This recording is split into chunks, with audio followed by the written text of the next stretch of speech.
Oh, hi, Mark.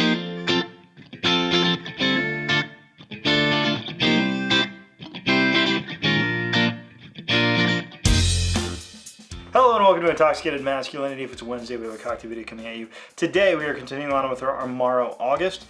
Due to the way I wanted to plan things and the fact there's only 4 Wednesdays in August, we are going to do these 2 cocktail videos, one we did last week and this week. The last 2 videos we're going to be doing something a little bit different that I hope and think you guys will enjoy, and it's going to be kind of something that I've been thinking about for a while. Today we're going to do the letters of Marque.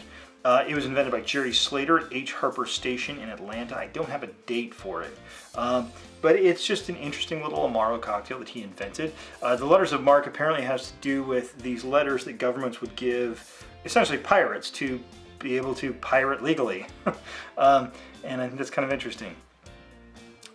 There's nothing specifically super amazing or special about this cocktail. I just thought it looked good. It's got my sometime co-host Brandon's favorite spirit in it. I think we can stop talking about history since there is very little of it and start making and drinking it. Okay, we're back and we have ourselves some ingredients. So first on the rum, they recommend Scarlet Ibis, which is a Trinidad rum. I've never heard of it. I've never seen it around here. And so I'm going to replace something completely different. And I'm going to use Pritchard's. That is actually a Tennessee rum.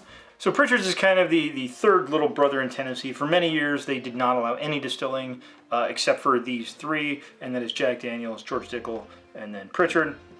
The scale of their operations is vastly different. Jack Daniel's is enormous. George Dickel is also pretty enormous, and then Pritchard is kind of in the equivalent of like 2 barns. So it's a very, very small operation, but I think they do a lot of interesting stuff down there. If you get to Tennessee and want to do the Tennessee Whiskey Trail, I would highly recommend checking them out. I actually have a video in the can about the Tennessee Whiskey Trail, which has been sitting on my camera for a while. Eventually we'll look into that, maybe, or maybe we won't. But let's get started off with our ingredients. So we're going to start with Galliano, which is not a spirit that I've run into, or a liqueur that I've run into a ton before. It's essentially like an orange kind of liqueur. And we are just going to do 1/2 ounce.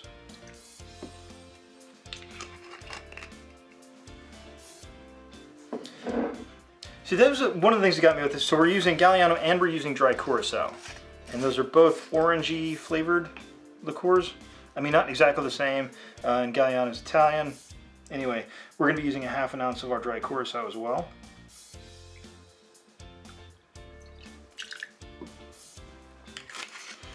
And as I stated before, the rum we're going to be using is Pritchard's. And I'm just going to use 1 ounce.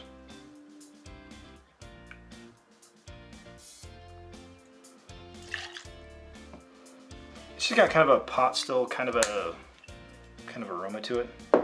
And finally, and you'll be talking a little bit more about this next week, but Cynar.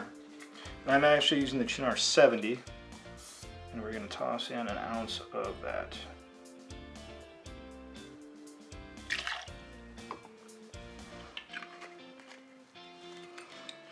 Alright, now that we've got all our ingredients together, all we're going to do is get some ice in our shaker and shake this thing up. So just go ahead and toss that in there over your ice, give it a good pound, and give it a good shake. Let's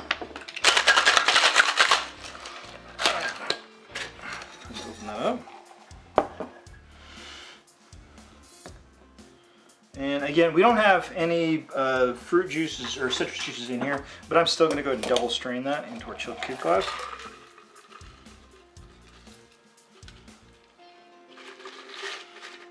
I mean, ultimately when you're doing this, the citrus juice is sort of ultimately the reason why you're doing a double strain, but you're also keeping out little ice chunks, and I hate little ice chunks in my cocktails.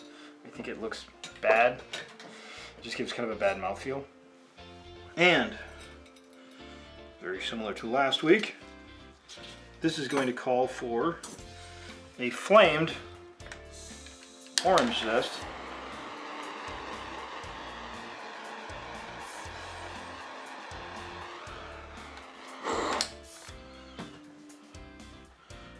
Go ahead and just express that over the glass.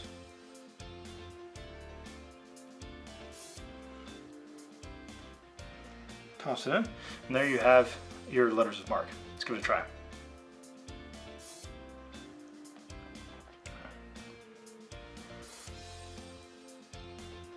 a really strange development. I like it. It's not what I expected. So in order, let me try that one more time. Say there's a very specific order in which you're getting the flavors, which is kind of interesting.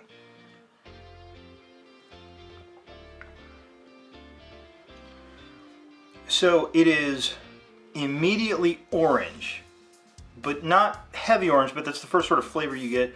The orange gives way to vanilla, which comes from our rum, and then it goes down into your Cynar. Then you get your bitters. So this is orange, vanilla, bitters.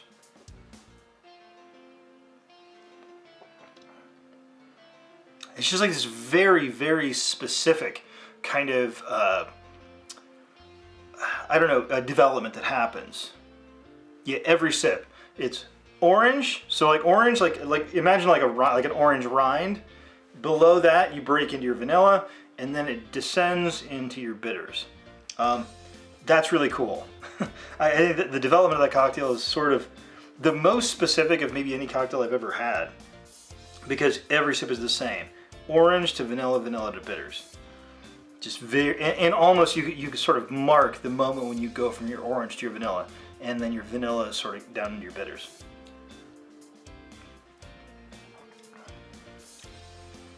That's good and interesting. Yeah, no complaints. That's a really good cocktail. Would drink again. And on that bombshell, I want to thank everybody for watching. Please like, share, and subscribe. Have a good drink, and have a good day.